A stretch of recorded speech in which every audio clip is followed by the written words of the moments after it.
नमस्ते, मैं हूं सुरेश कुमार एकलवे और आप देख रहे हैं Hindustan news and tips. America से बुरी तरह डरा चीन अपना प्रभुत्व बढ़ाने के लिए नए नए हथकंडे रच रहा है। उसने पाकिस्तान को भी अपनी साजिशों में शामिल कर लिया है। कंगाली के कटोरे थामे पाकिस्तान उसके सुर में सुर मिलाने को मजबूर है। चीन ने पाकिस्तान के साथ मिलकर एक मीडिया हाउस बनाने की योजना को अमली जामा पहनाना शुरू कर दिया है। बताया जाता है कि दोनों देश कतर के अल जजीरा या रूस के आरटी नेटवर्क के तर्ज पर एक संगठन बनाने की कोशिशों में जुटे हैं।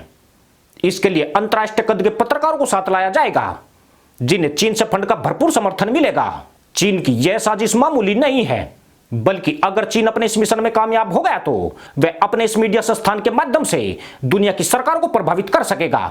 खास बात यह है कि भारत जैसे लोकतांत्रिक देश में चीन के चमचों की कोई कमी नहीं है। ऐसे तत्व चीन से फंड पाकर और अधिक ताकतवर हो जाएंगे।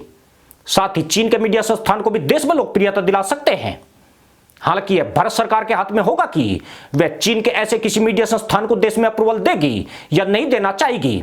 दरअसल चीन के पास अभी अपना सरकारी मीडिया है, मगर चीन की आंतरिक गतिशीलता एक खुले मीडिया को रोकती है। पाकिस्तान का आंतरिक परिदृश्य ऐसे मीडिया संगठन के लिए अनुकूल है, लेकिन पाकिस्तान के पास वित्तीय संसाधनों की कमी है। इसलिए चीन मदरसा मुल्क को मुफीद मानकर चल रहा है। पाकिस्तान को चीन से इस माध्यम से काफी फंड प्राप्त हो सकता है, इसलिए वह खुशी खुशी इसके लिए तैयार हो गया है। चीन के साथ साथ पाकिस्तान को भी लगता है कि उसे अल जजीरा और आरटी के कद के एक मीडिया हाउस की आवश्यकता है, ताकि अपनी जरूरत के हिसाब से खबरों को लोगों तक पहुंचाया जा सके। खास बात यह है कि यह संगठन चीन से बाहर पाकिस्तान में स्थापित करने पर विचार चल रहा है। इमरान खान इसलिए भी राजी है क्योंकि देश की मीडिया में सेना और सरकार के खिलाफ आलोचना बढ़ रही है। बहुत कोशिशों के बाद भी सरकार निजी मीडिया संस्थानों की नकेल नहीं कस पाई है। इससे इमरान खान की कुर्सी पर भी खतरा मंडरा रहा है।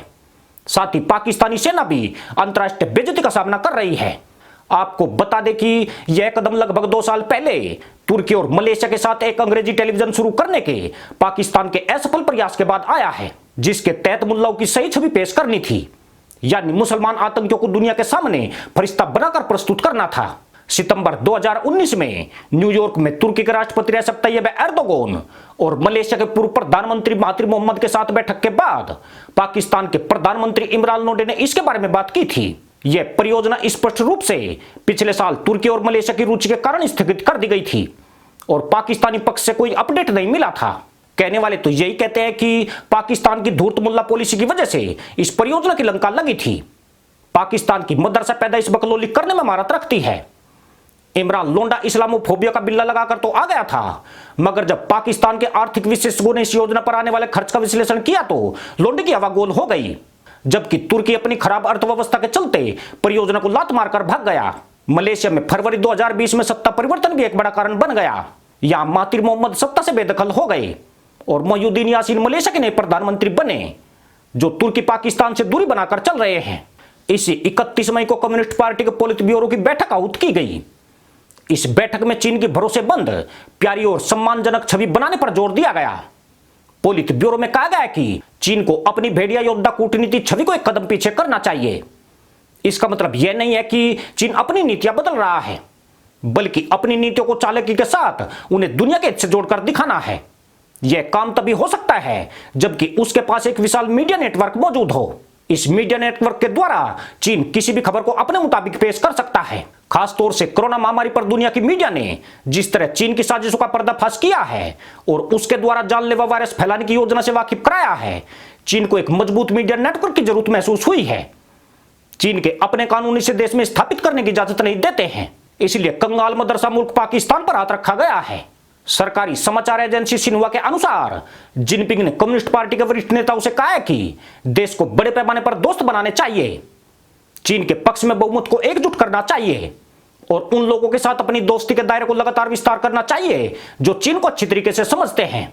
साथ ही अपने संचार में स्वर पर पकड़ की जरूरत है, यानी चीन के खिलाफ अगर कोई आवाज उठती है तो उस पर नियंत्रण किया जा सके और चीन का पक्ष मजबूती से रखा जा सके। इस बात में कोई दो राय नहीं है कि चीन प्रौद्योगिकी और अर्थव्यवस्था में पश्चिम के साथ प्रतिस्पर्धा कर रहा है, लेकिन सूचना प्रभुत्व में पिछड़ गया है। सोशल मीडिया के प्रभुत्व वाली दुनिया में सूचना की लड़ाई जीतना शारीरिक लड़ाई जीतने से ज्यादा महत्वपूर्ण होता है। पूर्वी लद्दाख में चीन और भारत के विवाद में सूचना के क्षेत्र में भारत चीन पर भारी पड़ा है। भारत के पास एक बड़ा मीडिया नेटवर्क है, भारतीय मीडिया की वजह से दुनिया में चीन की छवि को काफी चोट पहुंची है। सिर्फ चीन ही नहीं बल्कि पाकिस्तान को तो भारतीय सेना बाद में ठोकती है, इंडियन मीडिया उसे पहले ही घुटनों पर ला देती है। भारत की मीडिया में सबसे ज्यादा निशाना चीन और पाकिस्तान को बनाया जाता है। इससे दुनिया भर में इन भिखारी शिकारी देशों की छवि को गहरा आघात लग रहा है। पाकिस्तान को चीन की यह योजना इसलिए भी रास आई है क्योंकि पाकिस्तानी मीडिया अपने बलबूते अगले 100 साल तक भी भारतीय मीडिया का सामना नहीं कर सकती है। अगर चीन से फंड मिलता है तो पाकिस्तान आसानी से प्रतिस्पर्धा में आ जाएगा। आपको बता दें कि साल 2017 तक भारत में कुल 1099 टीवी चैनल थे। इतना बड़ा मीडिया नेटवर्क एशिया में किसी भी देश के पास नहीं है। इनमें 389 चैनल न्यूज और करंट अफेयर्स की कैटेगरी में आते थे।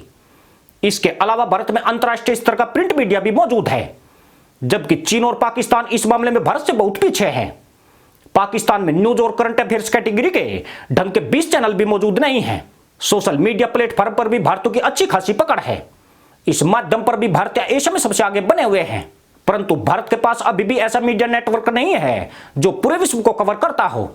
अमेरिका का CNN, ब्रिटेन का BBC नेटवर्क, रूस का रशिया टुडे और कतर का अल जजीरा इस मामले में बहुत आगे हैं। ऐसे मीडिया नेटवर्क स्थापित करने के लिए अरबों डॉलर की आवश्यकता पड़ती है, जो बिना सरकारी सहयोग के पूरा नहीं होता है। चीन के लिए ऐसा करना ज्यादा मुश्किल काम नहीं है। वह पाकिस्तान के कंधे पर बंदूक रखकर निशाना लगा सकता है, मगर बड़ा खतरा यही है कि दुनिया ड्रैगन से ईमानदारी की उम्मीद नहीं कर सकती है। चीन इस क्षेत्र में मजबूत हुआ तो वह इस माध्यम का दुरुपयोग न करे, ऐसा बिल्कुल नहीं हो सकता है। या यूं कहे कि चीन का तो मकसद इस माध्यम से फायदा उठाना है। फिर चीन जैसा देश कहीं इन्वेस्टमेंट करता है तो वह उसे सूद समेत हासिल करता है। इसलिए इमरान लोंडे का चीनी पत्रकार बनना किसी बड़े खतरे से कम नहीं है। इसी के साथ अनुमति दोस्तों, जय जवान जय किसान जय हिंद, वंदे मातरम।